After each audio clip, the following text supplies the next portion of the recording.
En el cine, al igual que todos los artes, los temas que incomodan a unos se vuelven el centro de atención de otros. Por ello, en el caso de México, la polémica en el cine variaba dependiendo tiempo, cultura y contexto, desde sectores culturales, sectores políticos, sectores religiosos. Hoy veremos las 13 películas más controvertidas en la historia de México, tanto en el cine nacional como en el cine internacional. También tenemos ejemplos en los años de 2010 e incluso empezando la década del 2020. Eli Damate Escalante, una opinión que hubo fue arte o traición a la patria al tocar el tema del narcotráfico en el estado de Guanajuato con jóvenes, debido a que Guanajuato representa la mayor cantidad de violencia en cuestiones de narcotráfico.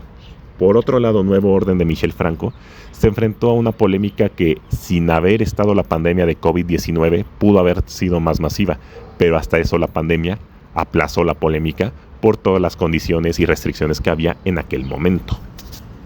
Lo importante en este listado es que me centraré en las películas que durante el siglo XX y parte de inicios del siglo XXI su polémica fue masiva, y se debe tomar en cuenta que al menos a inicios de los años 2000 en el siglo XXI no había un internet masivo ni redes sociales, menos en el siglo XX. Entonces ahí sí esa polémica se convierte en histórica debido a los contextos, y es lo que veremos a continuación. Los temas que incomodan en un sector social siempre van a causar polémica en todo el mundo. En el caso de México, Luis Buñuel, al realizar Los Olvidados, no quedó exento de polémica. Su recibimiento al estrenarse en noviembre de 1950 fue similar para él con la Guerra Civil Española y la dictadura de Francisco Franco cuando tuvo que dejar su España natal. Al año siguiente, en 1951, recibió el premio a Mejor Director en el Festival de Cannes, y eso provocó un reestreno en las salas de México, donde quienes la habían condenado inicialmente fueron quienes terminaron aplaudiéndole. Con el tiempo la UNESCO la consideró Memoria del Mundo, al igual que Metrópolis de Fritz Lang y El Mago de Oz de Victor Fleming. En 1960, a medio siglo de la Revolución Mexicana, La sombra del caudillo, adaptada por Julio Bracho de la obra de Martín Luis Guzmán, quedó enlatada 30 años al no ser del agrado de la Secretaría de Gobernación durante la administración de Adolfo López Mateos, comandada por Gustavo Díaz Ordaz.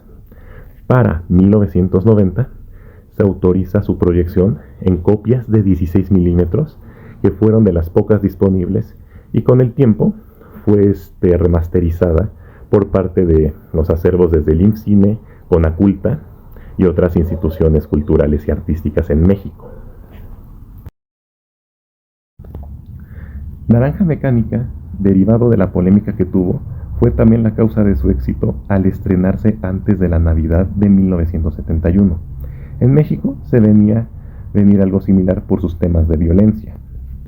En Estados Unidos se consideró una película pornográfica, mientras que en Inglaterra se prohibió 30 años y pudo ser vista hasta el año 2000, un año después del fallecimiento de Stanley Kubrick. Al crearse la Cineteca Nacional e inaugurarse en 1974, fue de lo primero que se exhibió y su éxito fue masivo. Si a Naranja Mecánica se le consideraba como pornográfica, El último tango en París de Bernardo Bertolucci fue lo más polémico en los años de 1970 debido a sus escenas totalmente explícitas. Quien pegó el grito en el cielo en México fue la comunidad de la Iglesia Católica. Y una vez más, la polémica y el morbo fueron su mayor aliado, donde las asistentes en México y en varios países del mundo abarrotaron las salas viendo esta obra de Bernardo Bertolucci, protagonizada por Marlon Brando el mismo año que él realizó El Padrino. El terror y la fantasía tampoco quedan exentos de polémica, y es el caso del Exorcista. Debido a los temas que trata del demonio, la religión católica y temas sobrenaturales, en su momento, en México, muchas señoras conservadoras de la época vomitaron, hubo desmayos e incluso carcajadas. Si le preguntan a gente que eran niños o jóvenes en aquel momento, recordarán el impacto que tuvo El Exorcista, y también en secuencias como cuando Regan baja las escaleras y vomita.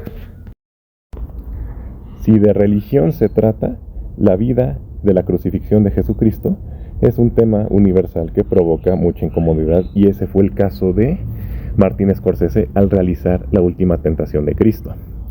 En México sucedió esto. En 1988 no se estrenó, sino que estuvo no censurada, sino enlatada 16 años. Y se pudo proyectar finalmente hasta el año 2004, debido a que La Pasión de Cristo de Mel Gibson se estrenaba y por ende el siglo XXI mostraba ser más civilizado para la exhibición de una ficción sobre este tema. El cine mexicano, con el cine de ficheras en los años de 1970 y 1980, no causaban polémica, pero Jaime Humberto Hermosillo, al realizar la tarea, llevó esto a un cine de vanguardia que se puede considerar hasta cierto punto documental. Su filmación es una sola toma continua, con cámara colocada en el piso, para mostrar esta historia pasional entre los personajes de José Alonso y María Rojo, y evidentemente fue un parteaguas en el llamado nuevo cine mexicano. En 1989, 20 años después del movimiento estudiantil, Rojo Amanecer causó polémica debido a que aún se consideraba el movimiento estudiantil de 1968 un tema tabú. Entonces RTC trató de enlatarla, pero al considerarse censura de un suceso histórico, se exhibió tanto en 1989 como ampliamente al año siguiente, en 1990.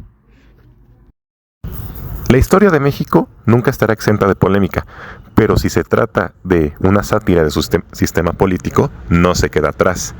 Para el momento de su estreno, La Ley de Herodes, al año siguiente, en 2000, era cuando iba a haber elecciones federales. El IMCINE de hecho la apoyó, y entre 1999 y 2000, durante esos años de exhibición, fue de los mayores éxitos en México. E incluso su eslogan de ¿por qué no quieren que la veas?, tuvo que ver en una polémica positiva que algunas fuentes dicen que tuvo que ver con los resultados de las elecciones del año 2000. El siglo XXI en México tuvo a Alfonso Cuarón de regreso en sus tierras con Y tu mamá también, un road trip de dos jóvenes amigos y una mujer madura. RTC en su momento la clasificó con clasificación C, y la polémica no se hizo esperar. Se dice que muchos jóvenes protestaron para verla, e incluso dicen que algunos estuvieron sin ropa fuera de las marquesinas. Al final se accedió a que no iba a ser una C tan restrictiva, y incluso se consideró una B15. Juan Pablo II tuvo varias visitas a la Ciudad de México durante su tiempo como papa. En el año 2002 iba a regresar, y en ese momento Carlos Carrera realizó El crimen del padre Amaro, donde trata los temas de la Iglesia Católica, la corrupción y el narcotráfico. Sony Pictures, que era la distribuidora, les dieron condiciones. Para empezar, tenía que estrenarse después de la visita de Juan Pablo II, y por otro lado, cortar 4 escenas que no eran del agrado del clero en México. Al final, solo se dio lo primero. Se estrenó tiempo después de la visita de Juan Pablo II, pero no hubo censura, ya que el siglo XXI mostraba ser más civilizado. Al igual que La Última Tentación de Cristo, todos los temas que traten de la muerte y crucifixión de Jesucristo siempre será una polémica universal.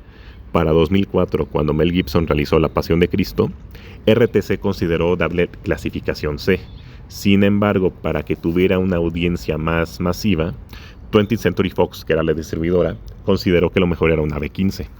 Como un dato adicional, en Estados Unidos, en ese momento Guillermo del Toro había realizado la primera entrega de Hellboy, y debido a que tiene la palabra Hell, que es infierno, en algunas marquesinas se puso Hello Boy para evitarse evidentemente malas interpretaciones cuando La Pasión de Cristo es más violenta y sanguinaria.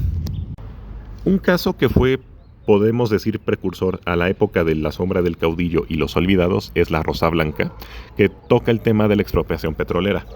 En aquel entonces, igual, el secretario de Gobernación durante la administración de Adolfo López Mateos era Gustavo Díaz Ordaz, y consideraba agresiva esta historia de un pueblo que encuentra yacimientos petroleros. El argumento hasta cierto punto es similar a Milagro en Milán de Vittorio De Sica, solo que Milagro en Milán es ficción, ya que Italia no tiene yacimientos petroleros, y si el petróleo es el llamado oro negro, evidentemente da la metáfora de la riqueza en tierras nacionales.